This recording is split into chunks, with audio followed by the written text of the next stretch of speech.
Ruslan. Can you do a video on what's happening with HillSong Church? The senior pastor resigned due to concealing. Whoa, Brian Houston resigned? No way.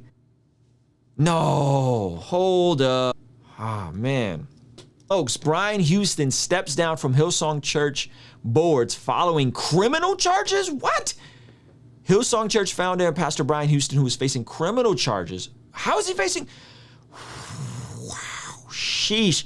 Announced this week that he would step down from his role on various church boards. Houston was charged last month with concealing sex offenses from an alleged incident that took place in the 70s. He is set to appear in court in October. Houston has stated that he was shocked by the charges and is innocent. In an email to the church, Houston said he would be stepping down from his role in order to allow church boards to function to their fullest capacity. I've made a decision to step aside from my role on the HillSong Church boards that oversees the governance of operations. Houston wrote, I did this so that these boards can function to their fullest capacity during the season. This doesn't change my role as global senior pastor. I thought it was important to let our church know in the interest of the transparency, and I wanted you to hear it from me. This is from relevant.com. I am still full of vision and know that there is an exciting season ahead of the church. That is so sad. So I first heard about this when all the Lentz stuff came out, all the Carl Lentz stuff. You guys actually hit me to it. When the Carl Lentz stuff came out a while ago, there was people that were saying, hey, this is oddly hypocritical of him to come down so hard on Lentz, considering that he covered up his own dad's misbehavings. I'm not going to say the words because you guys know that, YouTube's going to demonetize this video. So he said, people were saying this to me, and I was like, really? Like, it sounded so preposterous that he covered up and concealed anything. And then as I peeled away at the layers, it seemed to be quite a few claims, and as this article states, Frank Houston was accused, this is his dad, was accused of abusing numerous boys during his time as a preacher. He eventually confessed to the allegations, whoa, in 1999, which led to the Royal Commission into Institutional Response to Sex Abuse. Wow. Houston failed to report his knowledge of the abuse. HillSong Church addressed the allegations in a statement earlier this year, saying Houston learned what his father did when he was 45 years old and acknowledged other pastors knew what had happened earlier. After the charges were announced in August, Houston released a statement saying, I welcome the opportunity to set the record straight. At the trial, HillSong also released a statement saying Houston has advised us that he will defend this and looks forward to the cleansing. That's a mess. I mean, it makes sense. It's a crime to cover up something like that. If you know, regardless on who did it, if you know that something like that transpired and you don't do anything about it, and the dad apparently was still involved, man, I hope this stuff isn't true, or there's some sort of explanation or whatever. But it appears his dad, unfortunately, never got charged with this stuff and never really was held accountable for it. This kind of stuff breaks my heart. Like whether it's the Ravi Zacharias trying to handle stuff in house, man, that's not how we. That's not the move, right? Like there's certain protocols you got to go through in situations like this. And some of you guys may know my story. I talk about when I was younger, I served.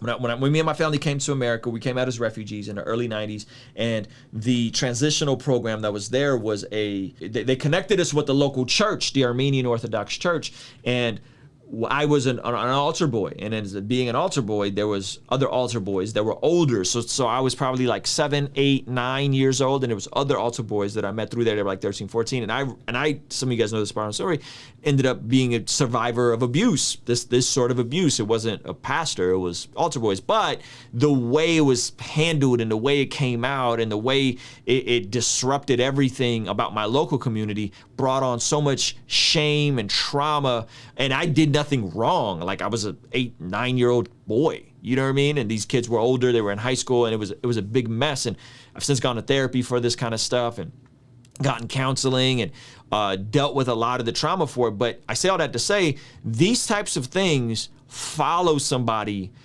for their lifetime. And these types of things seldom get worked out on their own. Meaning if somebody endures something like this at the hands of a leader or at the hands of or institution being complicit, these things follow somebody for their life, and they don't just go away. You're gonna need therapy to deal with the trauma. You're gonna need therapy to make sense of these things.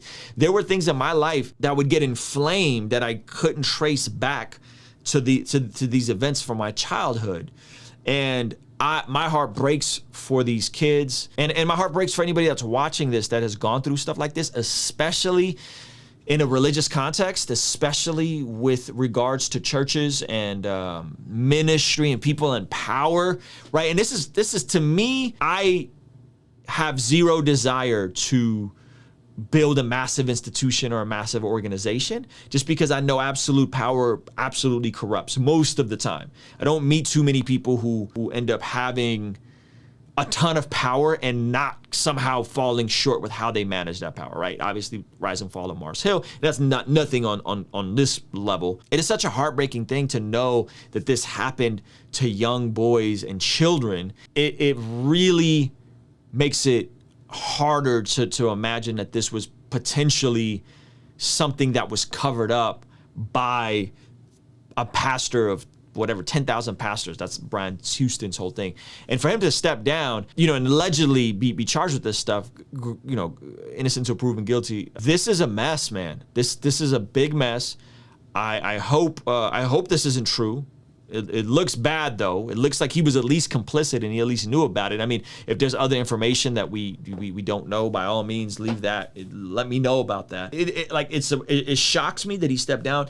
Unfortunately, it doesn't surprise me because I went through it. And I would just encourage you guys watching this, that you're seeing this stuff and you're like, man, you remember going through something similar. I would just say, hey, make sure that if you've gone through trauma as a kid, make sure that if you are a survivor of this stuff, please get help.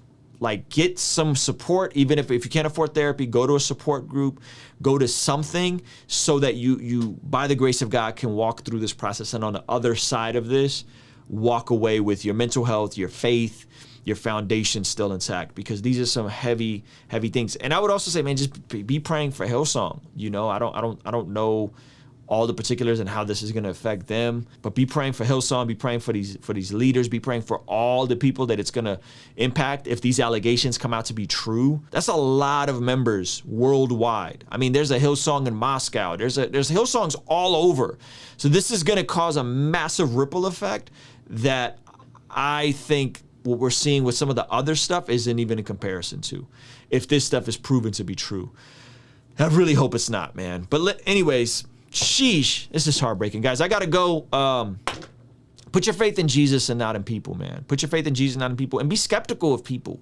It's okay to have a degree of skepticism of power and institutions. If you take away anything I've said from this video, you've gone through something like this, you're a survivor, please consider getting help. Don't be like me where you have to get help. You know what I'm saying? Like I had to get help to be functional. I want you to preemptively get help.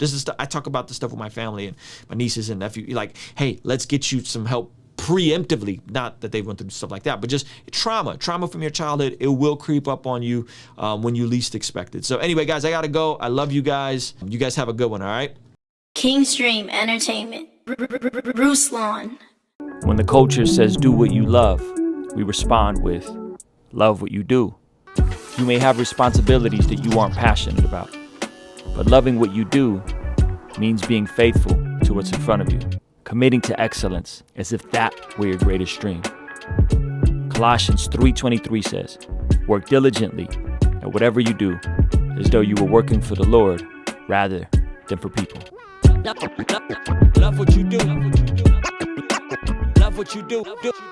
King's Dream Entertainment. Ruslan.